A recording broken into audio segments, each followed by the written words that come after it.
Estamos mais uma vez de volta para um vídeo agora relativo ao tema do SolidWorks e hoje para vos falar sobre as ferramentas que fazem parte das geometrias de referência. Geralmente, os modelos mais básicos do SolidWorks podem ser realizados aproveitando apenas e só os planos de referência, aqueles planos iniciais, e depois, à medida que a geometria vai evoluindo, podemos usar algumas das faces desde que o modelo tenha características prismáticas. No entanto, com o aumento da complexidade dos modelos, muitas vezes torna-se necessário criar e utilizar geometrias de referência. Isto é necessário e incontornável para produzir modelos que cumpram os requisitos que sejam exigidos em termos de forma. Estas geometrias de referência incluem planos, eixos e pontos de referência. Eu diria que estas são as três principais ferramentas que influenciam diretamente na modelação da peça. No entanto, estão disponíveis outras ferramentas, como é o caso da criação de sistemas de coordenadas, centros de massa, e existem ferramentas que inclusivamente permitem obter as dimensões de atravancamento da peça, diga-se as dimensões globais da peça, a volumetria, e uma ferramenta específica para trabalhar e preparar as peças para que depois possam ser assembladas. E esta ferramenta é de facto uma ferramenta importante, sobretudo se essa peça irá ser usada em mais do que um assembly. Neste vídeo cobriremos os fundamentos da criação de todos os elementos que acabei de referir e deste modo ajudando no processo de modelação da peça. Para todas as referências serão então analisados os seguintes pontos: o que são, para que é que são usados e onde é que são usados. No caso dos planos, eles são usados sobretudo no auxílio de criação de nova geometria e também na alteração ou modificação da geometria existente. Permitem também modificar a posição de um determinado sketch relativamente ao plano anterior, em que eventualmente esse sketch se pudesse encontrar. Os eixos são usados no auxílio de criação de nova geometria, mas também, e à semelhança daquilo que já acontece também com os planos, também na modificação de geometria já existente. À semelhança também dos planos, eles podem ser usados nas simulações numéricas para a amostragem de resultados. Os pontos, por sua vez, são usados habitualmente para obter novas geometrias de referência. Quero com isto dizer, os pontos podem ser usados, por exemplo, para obter um eixo ou inclusivamente para obter planos. E isto aqui, sobretudo em formas mais orgânicas, ou seja, dado que nas formas prismáticas a criação de planos e de eixos está muito simplificada, nas formas orgânicas, por vezes, não é fácil criar novos planos ou eixos e os pontos, aí sim, vêm ajudar na criação desses elementos. Os sistemas de coordenadas são usados para redefinir a localização da origem para exportação e cálculo de propriedades de massa, são usados, por exemplo, para a criação de padrões e são também usados na simulação numérica para a amostragem de resultados. Existe uma outra ferramenta que nos permite obter os centros de massa, ou por outras palavras, onde é que se localiza o centro de gravidade da peça, fundamental para obter uma peça equilibrada. Uma outra ferramenta que também está disponível é uma ferramenta que nos permite pré-ajustar como é que o assembly, ou neste caso os mates, serão realizados sempre que essa peça está envolvida numa montagem, ou seja, nós podemos já pré-definir qual é que será o mate que eventualmente essa peça irá apresentar logo no momento em que ela é inserida dentro da assemblagem. Neste vídeo cobriremos então os fundamentos da criação de planos, eixos, pontos, sistemas de coordenadas, centros de massa, dimensões de atravancamento e, para terminar, referências para mates. Isto irá ajudá-lo em todo o processo de modelação da peça e também facilitará, em certa medida, a modelação da peça. Já no SolidWorks temos aqui uma peça que foi importada. Esta peça, se repararem na árvore de operações, não tem qualquer operação, a não ser uma operação que indica que a peça efetivamente foi importada. Nesta situação, habitualmente existe alguma dificuldade na criação de novas operações, sobretudo em peças que não são prismáticas. Porquê? Porque não têm planos ou, por vezes, as faces até parecem planares. No entanto, dada a importação não ter corrido bem, o que acontece é que a face parece planar, mas acaba por não ser planar e então existe a necessidade de criar planos. Por exemplo, temos aqui uma situação, esta face que aqui se encontra, esta face não é planar, no entanto parece ser, mas não é, e poderá existir a necessidade de criar aqui algum plano, porque pretendo fazer aqui uma operação. Vamos imaginar que pretendo realizar aqui uma operação. Antes de passar à criação de planos, eu queria só relembrar que o SolidWorks, mesmo nas peças importadas, oferece aqui os 3 planos de referência, juntamente com a origem. Uma coisa que eu quero já verificar é se efetivamente tem algum plano a meio da peça. Não tenho, ou seja, eu gostava de ter um plano aqui precisamente na simetria da peça para poder criar os elementos que faça deste lado, também devo fazer deste lado, e por isso um plano aqui no meio daria imenso jeito. Como é que podemos criar planos? Uma forma de criar planos é criar planos já com base nos planos já pré-existentes no SolidWorks, ou seja, a partir destes planos de referência. Há uma forma muito rápida para criar planos com base nos planos de referência, por simplesmente nem sequer precisam de clicar na ferramenta de criação de planos, carregam na tecla Ctrl e arrastam. Ao arrastar, ele cria-vos um plano paralelo ao plano selecionado ou uma determinada distância, obviamente especificado por vocês. Vamos imaginar que queremos aqui a 150 e podem indicar tanto para um lado como para o outro, até inclusivamente, vamos reduzir aqui um bocadinho, podemos até fazer vários planos logo apenas e só com um comando. Isto pode ser útil, por exemplo, na criação de um loft ou um boundary surface ou qualquer coisa assim desse género. No entanto, é mesmo muito fácil criar um plano deste tipo e se analisarmos a situação a frio, esta talvez seja a forma mais comum de plano. Ou seja, habitualmente as pessoas querem criar um plano paralelo ao outro. Eu diria que 80% dos casos será essa a situação. Por isso temos esta tecla de atalho que efetivamente me permite, por simplesmente clicar no Ctrl e arrastar, permite-me criar aqui um plano com muita facilidade. Mas nem sempre a situação é assim. E aqui interessa também saber um bocadinho de alguns conceitos muito básicos de geometria descritiva. Por exemplo, 3 pontos definem um plano. Vamos então ativar a ferramenta agora, Plane. E quando ativam a ferramenta, verifiquem que nós temos 3 referências. Estas referências não precisam de ser necessariamente as 3 preenchidas. Uma referência pode chegar. Por exemplo, se eu quiser um plano idêntico àquele que criei há bocado, ou seja, um plano paralelo a uma face já pré-existente, por isso simplesmente uma referência chega e eu, se clicar nesta face, pronto, ok, já percebi, a face era efetivamente um plano, porque se não fosse um plano nós não teríamos esta possibilidade, mas ao selecionar esta face, que é um plano, ele imediatamente me ofereceu a possibilidade de criar um plano a uma determinada distância relativamente à face selecionada. Isso de facto é interessante. Se quisermos adicionar ainda neste momento uma segunda referência, por exemplo aqui uma aresta, assim, ele agora está a dar um erro, porquê? Porque ter um plano que se encontra a 40 mm desta face e ao mesmo tempo coincidente com esta aresta é de facto um bocadinho difícil, não é? Ou seja, temos aqui uma incompatibilidade que efetivamente não conseguimos resolver. E o que é que poderia fazer aqui? Poderia retirar esta situação da distância e eventualmente colocar aqui um ângulo 90 graus ou aquele ângulo que quisesse, por exemplo, vamos imaginar que era um ângulo de 45. De facto, criar planos assim implica que a pessoa tenha alguma experiência. Como é que nós conseguimos dar a volta a isto sem ter que pensar muito como é que o plano irá ser criado?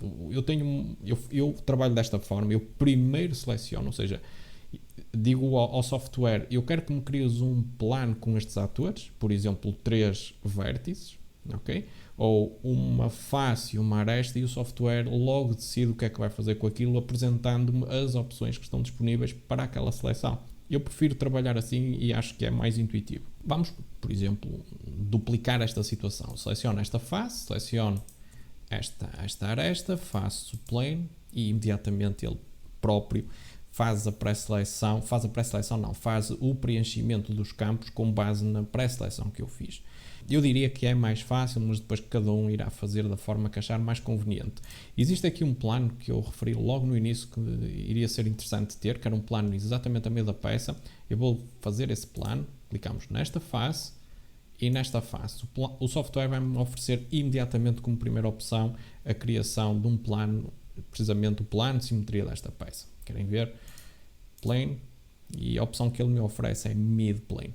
Okay? Mid-plane, que é precisamente o que está no meio destas duas faces. Estas faces nem sequer precisam de ser paralelas. O que interessa é que sejam planares. Okay? E aqui temos um plano no meio. Este plano vai ser importante para o desenvolvimento da nossa peça.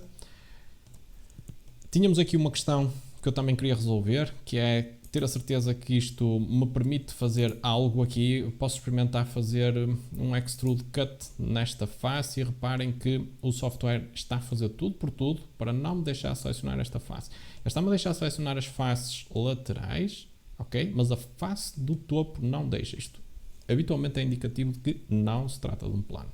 E não se trata mesmo de um plano, inclusivamente se eu usar aqui uma destas ferramentas eu consigo verificar que existe aqui curvatura associada a esta face, logo temos a certeza absoluta que não é um plano. E como é que eu posso tentar dar aqui a volta um bocadinho ao texto?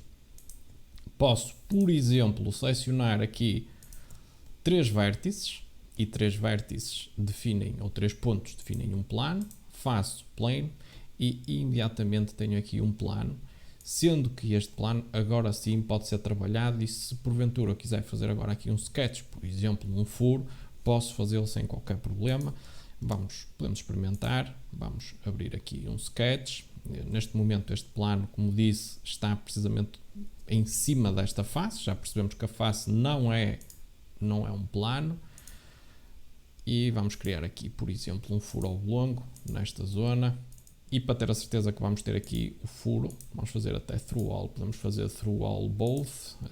Vamos lá ver. Ok, isto vai causar aqui problemas. Uma ideia de ter feito o through all both. Vamos fazer assim. E reparem que consegui fazer de facto o furo. Não ficou nada de espetacular, mas no entanto fiz o furo. Caso contrário, eu não conseguiria sequer abrir aqui o sketch. Vou fechar o plano e isto vai-me levar aqui a outra situação. Se porventura existe uma operação que dependeu para a sua criação do plano, se eu apagar o plano, essa operação irá apagar. Ou seja, estamos aqui perante uma situação de precedência. Reparem que ele está a dizer, ok, queres apagar o plano? Eu vou dizer já agora também apaga as operações que dependem do plano, e neste caso é o Cut Extrude 1, e dentro dele existe o Sketch 1, vamos dizer que sim, para não ter que andar depois a apagar separadamente. Vimos então como é que podemos criar aqui alguns planos, mas nem todos os planos são tão fáceis de criar, sobretudo quando estamos perante zonas como esta que acabei de mostrar, em que de facto as zonas não são planas e então torna-se um bocadinho mais difícil trabalhar na peça. Vamos imaginar, por exemplo, que eu quero aqui um furo que faz 45 graus com o eixo Z. Ok? O eixo Z está aqui. Se tentar abrir uma operação de corte em cima desta face, não vou conseguir, nem vale a pena tentar porque não vou conseguir. Se tentar criar um plano, o que o software vai fazer é tentar criar um plano tangente à face selecionada. No entanto, eu não tenho grandes hipóteses relativamente à escolha de onde é que o plano deve estar localizado. Ou seja, o plano podia estar aqui numa quantidade, ou seja, infinita de situações. Como é que nós podemos resolver isto? Nós podemos usar um sketch para ajudar a posicionar o plano. Vou então abrir, e esperando que isto seja uma face plana, vou abrir aqui um sketch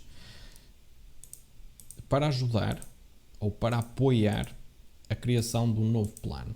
Eu estou a forçar a utilização ali das barras de ferramenta, dado que provavelmente vocês ou alguém que esteja a ver este vídeo pode não ter visto os vídeos que facilitam, ou seja, que ajudam a trabalhar de forma mais rápida com o software, ou seja, não conhecem alguns dos atalhos que habitualmente utilizo e algumas coisas podem passar à frente ou passar despercebidas. No entanto, eu aconselho que vejam os vídeos anteriores, porque de facto isto vem num encadeamento e é importante que existam aqui algumas bases. Ou seja, dito isto, a partir de agora vou começar a utilizar mais atalhos para tentar também acelerar aqui um pouco o processo. Ok, nós temos então esta geometria e vamos ver o que é que podemos fazer com isto. Por exemplo, se eu selecionar este segmento de reta e este ponto, o software o que é que vai fazer? Se eu lhe pedir para criar um plano, ele vai-me criar um plano perpendicular àquele segmento naquele ponto. E é precisamente aquilo que eu quero, porque sei que o ponto está precisamente na face exterior do cilindro. Vamos fazer plane, aceitamos e cá temos um plano precisamente no sítio onde queria. Quer dizer que agora posso, por exemplo, utilizar o assistente de furos para realizar aqui um furo. Relativamente ao assistente de furos, há aqui algo que é importante referir, que é o seguinte. O assistente de furos, por vezes, quando vocês selecionam uma face que não é uma face plana, como é o caso, ele tende, e muitas vezes mesmo nas faces planas, ele tende a criar um sketch tridimensional. Para quem não sabe, pode de repente tornar a situação um bocadinho difícil de gerir. Então o que é que vocês devem fazer para que isso não aconteça?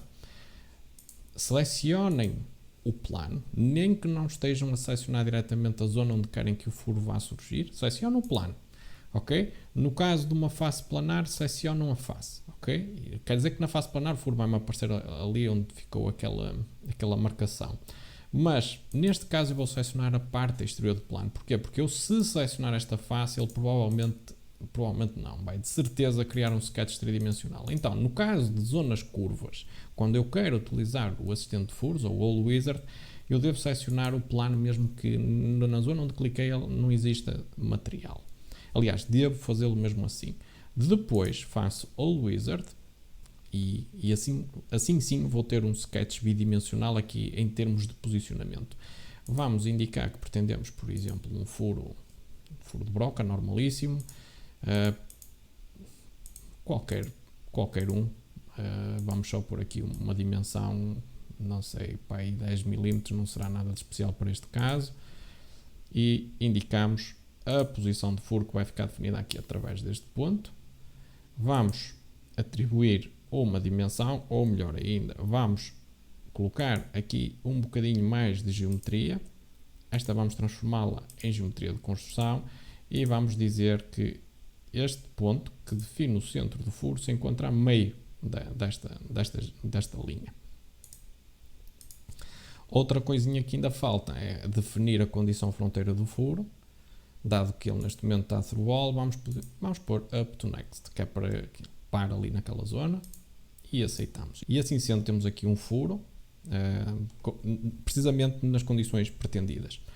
Habitualmente, e para quem está a começar isto, existe muita tentação de apagar este plano, inclusivamente de apagar este sketch. Não o façam, porquê? Porque o furo depende do plano e o plano depende do sketch. Se vocês apagarem o sketch, vão apagar tudo, ok? O que podem fazer é esconder caso isto esteja a atrapalhar, ok? Fazemos isto. Aqui há qualquer coisa que correu que nem dei por ela, eu fiz um furo de 1 mm, vou apagá-lo. Muito bem. Tendo isto, vamos ativar aqui o modo de visualização das arestas. Acho que torna um bocadinho mais fácil a visualização. Já o deveria ter feito antes. E agora vamos fazer um mirror desta operação para ali. E vamos utilizar planos. O plano de simetria neste caso é este. A operação que pretendo ver duplicada é esta. E aqui está. Ou seja, temos esta operação espelhada neste elemento como pretendíamos. Mais coisas que podem fazer com planos. Podem, por exemplo, utilizar aqui um comando que vos permite dividir a peça. Isso, por vezes é interessante dividir a peça, ou seja, ter duas peças. Neste momento eu estou perante um documento tipo part. Este documento tipo part apresenta um único corpo, mas às vezes existe necessidade de dividir o único corpo que tenho em mais corpos, até para transformá-los em peças independentes. Eu posso fazer isso, por exemplo, utilizando mais uma vez os planos. Vamos fazer isso usando aqui com o comando split. O comando split, se selecionarmos o corpo existente, eu posso o corpo não. Aqui temos que dizer qual é que é o objeto que vai aparar, fazer o trim. Vai ser este plano, imaginemos que é este plano, fazemos cut part e se aceitarmos que efetivamente pretendemos estes dois corpos, carregamos OK e a partir de agora deixamos de ter um corpo para passar a ter dois corpos, sendo que esses corpos podem, como disse, ser transformados numa peça. Se fizerem aqui Insert into New Part, vamos só aceitar. Yes. Reparem que, e agora se gravasse, eu teria acesso a um novo ficheiro, um novo documento que eventualmente poderia ser usado numa assemblagem. Isto foi só mesmo para mostrar aqui uma aplicação diferente daquilo que habitualmente se faz com planos. Por vezes existe necessidade de criar um sketch ou de alterar a posição de um sketch. Eu explico. Imaginemos que vocês criam um sketch aqui, ok? Um sketch qualquer. Até vamos fazer isto com o comando spline para que efetivamente fique aqui uma forma diferente. No entanto, vocês enganaram-se no posicionamento do sketch. Ele de facto não deveria ter sido nesta face, mas deveria ter sido na face de baixo. É possível alterar o plano de criação do sketch. Pura e simplesmente clicam no sketch, fazem Edit Sketch Plane e alteram o sketch para a nova localização sem qualquer problema. Esta técnica de projetar o sketch noutro plano pode ter interesse, sobretudo quando vocês querem fazer projeções que podem ser um bocadinho mais complicadas, como aquelas que muitas vezes se fazem em exercícios de geometria descritiva, em que vocês têm um modelo qualquer e querem projetar num plano diferente daqueles planos ortogonais. Ok, temos aqui então uma pré-seleção de 3 pontos. Vamos criar, com base nestes 3 pontos, um novo plano e agora vou projetar esta geometria para este plano. No entanto, nesta situação eu não vou conseguir fazer. Porquê? Porque o plano existe depois do sketch. Reparem, o que eu estou a dizer é isto. Ou seja, se vocês tentarem fazer Edit Sketch Plane, ele só vos vai mostrar os planos, ou só vos vai disponibilizar os planos que estão anteriores à criação deste sketch e não os posteriores. Podemos resolver isto facilmente, dado que não existe precedência entre as duas operações. Passamos o sketch aqui para baixo e agora sim podemos fazer Edit Sketch Plane. Selecionamos o novo plano e fazemos OK. Vamos lá ver onde é que o sketch foi parar. O sketch foi parar ali. Okay? Neste caso, dada a posição em que ele se encontrava, a projeção do sketch passou a ser ali. E reparem que a posição em que ele se encontra face à peça. Ou seja, projetamos este sketch num plano bastante exótico e que por vezes pode ter interesse em algumas situações. Mas vamos passar já para os eixos, porque de facto eu pretendo fazer aqui algumas coisas. Vamos imaginar que pretendemos aqui mais furos, por exemplo. Queremos criar um padrão circular destes furos em torno deste montante, ou seja, aqui, concretamente aqui dentro deste casquilho, e para fazê-lo o software pede-me um eixo. Ou seja, uma das condições de entrada é de facto um eixo, ou uma aresta, ok? Mas se eu quero a rotação em torno deste casquilho, não tenho aresta nenhuma aqui no meio. A única situação é efetivamente criar um eixo. Como é que eu crio um eixo? Existem várias situações que permitem criar o eixo. Por exemplo, 2 pontos definem um eixo. Uma qualquer superfície ou sólido de revolução define um eixo. Ok? Vamos, por exemplo, clicar nesta face, vamos seguir a mesma técnica, pré-selecionamos e depois fazemos eixo. E aqui temos a pré-visualização do nosso eixo. Vamos aceitar e temos um eixo criado. Neste caso, já temos as condições para poder gerar uma série de furos aqui à volta. Vamos experimentar. Vamos fazer Circular Pattern, selecionar como direção este eixo, selecionar como Features o furo, vamos aumentar o número de entidades que pretendemos ver duplicadas. Já agora não faz muito sentido ter furos aqui neste sítio, se calhar vamos tirar e aceitamos e temos agora uma série de furos realizados em torno deste eixo. Uma forma mais fácil de criar estes padrões circulares, nomeadamente em situações em que tenham formas de revolução, é a seguinte: eu vou apagar esta operação, vou também apagar o eixo e vou chamar aqui uma coisa chamada eixos temporários. Ok? Eles estão aqui, temporária axis, ativamos e o que é que o software vos vai mostrar? Vai-vos mostrar todos os eixos que estão disponíveis neste momento e que basicamente tudo que sejam zonas que impliquem algum tipo de revolução mostra de facto um eixo. E estes eixos podem ser usados precisamente para a mesma coisa. Vamos fazer Circular Pattern, selecionar isto, o eixo. Atenção que aqui nós temos uma série de eixos uns em cima dos outros, um da parte exterior, outro da parte interior. Selecionamos agora a operação que pretendemos ver duplicada. Vamos novamente dizer que não queremos este e fazemos aceitar. Ok?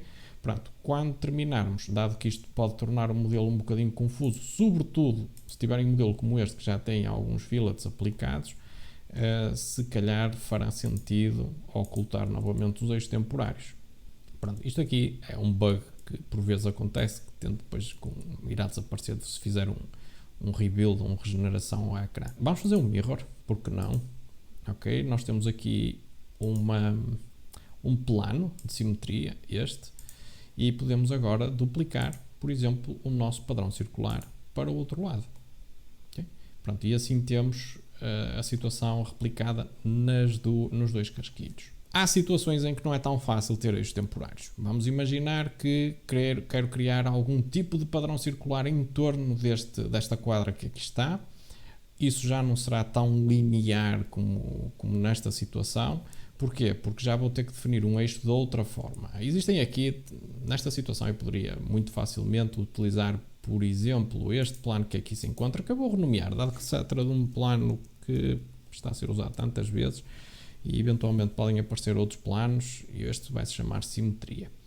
Eu podia perfeitamente criar aqui um sketch exatamente a meio e dizer ao software, ok, transforma este sketch num eixo, e ele iria fazer isso, ou seja, qualquer sketch, qualquer linha, diga-se assim, pode ser transformada num eixo, mas eu vou fazer isto de forma mais rápida. Vamos mostrar o primeiro plano e vamos criar aqui um no plano, ok, aqui. E vamos fazer aqui uma coisa que vai ser a interseção de dois planos. A interseção de dois planos define uma linha. Quer dizer que se eu selecionar este plano e este plano, ou seja, estes dois planos, e agora se fizer axis, tem ali um eixo. Pronto, este eixo pode ser usado, de facto, para criar qualquer coisa, um circular pattern aqui em torno deste elemento. Vamos então criar aqui um elemento. Vou criar aqui um furo oblongo. Vamos dar aqui algumas dimensões, aqui julgo que 25 não será possível, e vamos atribuir aqui uma cota, talvez 34, vamos lá ver se ele... E vamos também atribuir aqui 5 mm. Ok, pronto, temos o elemento definido, vamos extrudir, pronto, temos o nosso furo criado, e vamos então criar agora sim o circular pattern, usando o tal eixo que fizemos. Nesta situação, 6 não me parece nada razoável, mas 3, sim, para este caso parece-me que é perfeitamente possível. Pronto, o plano, ou os planos, mais uma vez, se atrapalharem, já sabem que podem esconder. Eu vou manter aqui este plano, a nossa peça continua a evoluir. Há aqui uma outra situação que diz respeito também a uma entidade que permite a geração de planos e eixos, que são os pontos. Nem sempre as peças são tão fáceis como esta que vocês estão a ver. Esta peça tem muitas zonas que são basicamente sólidos primitivos, e isso torna tudo muito mais simples.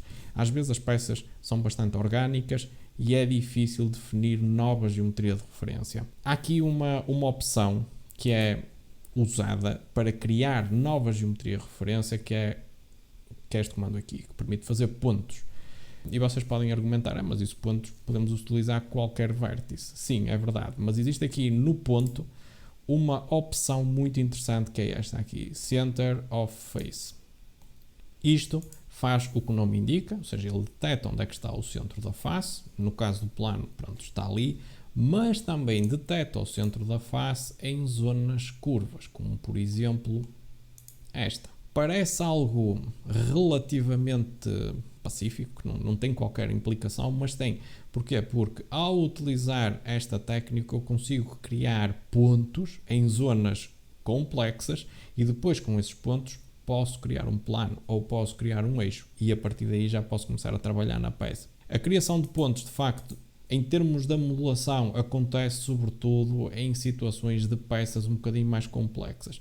Não quer dizer que os pontos não sejam usados noutras coisas. São usados, de facto, sobretudo em termos de simulação numérica, são muito usados, porque até aplicam-se ali os sensores e tal, e ver o que é que se passa ali em termos de tensões naquele ponto, são de facto muito usados, assim como os eixos.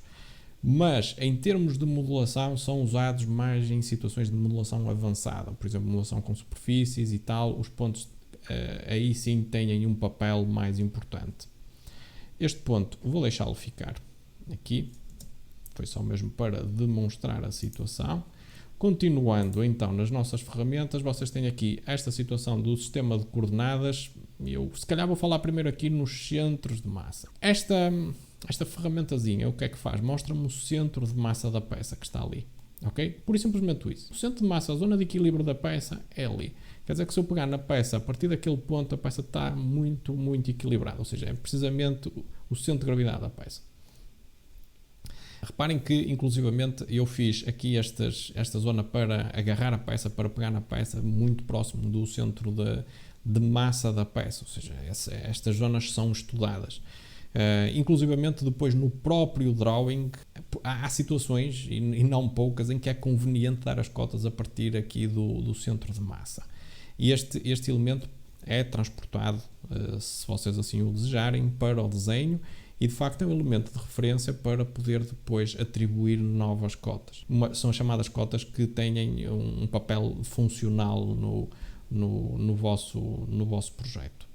Ok, vamos deixar aqui este elemento, ele está aqui, se vocês carregarem em qualquer lado ele vai tender a desaparecer, mas está aqui na árvore de operações. Eu há bocado disse que vocês podem criar qualquer cota, aliás, se estiverem a fazer cotas, podem selecionar este elemento e ele consegue selecionar este elemento como sendo base para uma cota. Vamos então agora sim explorar o sistema de coordenadas.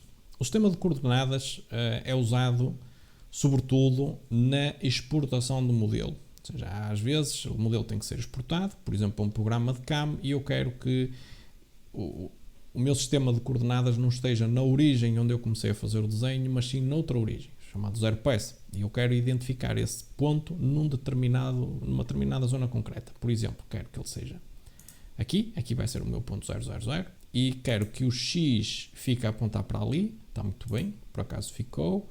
E quero que o Z fique a apontar para cima. Quer dizer que se quer o X para ali, o Y vai para ali e temos o Z para cima. Aceitamos e temos aqui um novo sistema de coordenadas que podem chamar o que desejarem. Vamos imaginar que se chama, olhem, 0 peça. Pronto, vamos atualizar só para que o nome fique ali. O que é que eu posso fazer com isto em termos de modelação? Existem aqui algumas ferramentas e que de facto podem ser úteis dependendo do contexto, que é esta aqui que se chama Table Driven Pattern. Como é que isto funciona? Primeiro temos que criar aqui um elemento qualquer. Vamos criar aqui um furo, aqui nesta zona. Vamos atribuir aqui uma dimensão e vamos posicionar o furo. Vamos dizer que daqui a aqui é 10 e vamos dizer que daqui aqui é 10 e executamos o furo. Ele tem uma profundidade, vamos imaginar, 10 mm. Agora vou utilizar o Table Driven Pattern. Imaginem esta situação. Vocês têm uma tabela de furos, a tabela de furos vem com indicação X, Y e Z relativamente a um determinado sistema de coordenadas, habitualmente definido por alguém. E vocês estão agora perante um problema, que é, não sabem fazer isto, não sabem criar novos sistemas de coordenadas e têm que fazer tudo relativamente ao vosso sistema de coordenadas original que está ali. Isto pode ser bastante complicado, porquê? Porque têm que andar a fazer uma série de contas e então, se porventura vocês têm coordenadas e a vossa origem está num ponto qualquer aleatório, então só vai complicar aqui o sistema. Isto é facilmente resolvido então com um sistema de de coordenadas novo. E como é que podem utilizar? Por isso simplesmente fazem Table Driven Pattern, selecionam o novo sistema de coordenadas, quer dizer que a partir de agora este é o vosso 0, dizem qual é que é a feature que querem duplicar, esta, e agora começam a atribuir as novas posições em x e y. A ideia é precisamente esta, ou seja, vocês conseguem criar uma sequência de operações baseadas num 0 que não é o 0 original do vosso modelo. Vamos aceitar e ficamos aqui com estes furos que acabaram de ser criados. Mais ferramentas disponíveis aqui na geometria de referência. Bounding Box. Este, de facto, é relativamente recente. Permite criar uma zona envolvente em torno da peça que vai definir as dimensões de atravancamento do modelo, ou seja, o bloco de material necessário para produzir esta peça. Se fizerem isto como está por defeito, por simplesmente fazendo Bounding Box Best Fit, ele vai fazer precisamente aquilo que está ali a dizer. Ele vai arranjar uma posição em que o volume seja o menor possível para a peça em questão.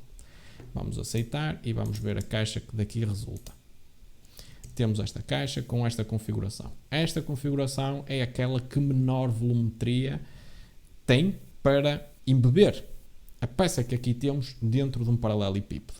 Esta é a situação que menos material irá gastar, no entanto poderá ser uma situação que em termos práticos pode não fazer sentido. Eu diria que neste caso esta situação em termos práticos não faria muito sentido, porque iria obrigar o posicionamento da peça numa situação um bocadinho esquisita. O que é que podemos fazer neste caso? Selecionamos editar a operação e dizemos que quero que o posicionamento da caixa, ou seja, da tal bounding box, seja de acordo com um plano da minha escolha. Eu vou selecionar este plano, ou poderia até ser um destes planos laterais, e faço isto. E reparem que neste momento já tenho algo dentro do que seria expectável para uma peça deste tipo, ok? Se isto fosse para maquinar, não seria, não é? Teria aqui algumas operações de maquinação, mas isto é sobretudo uma peça de fundição.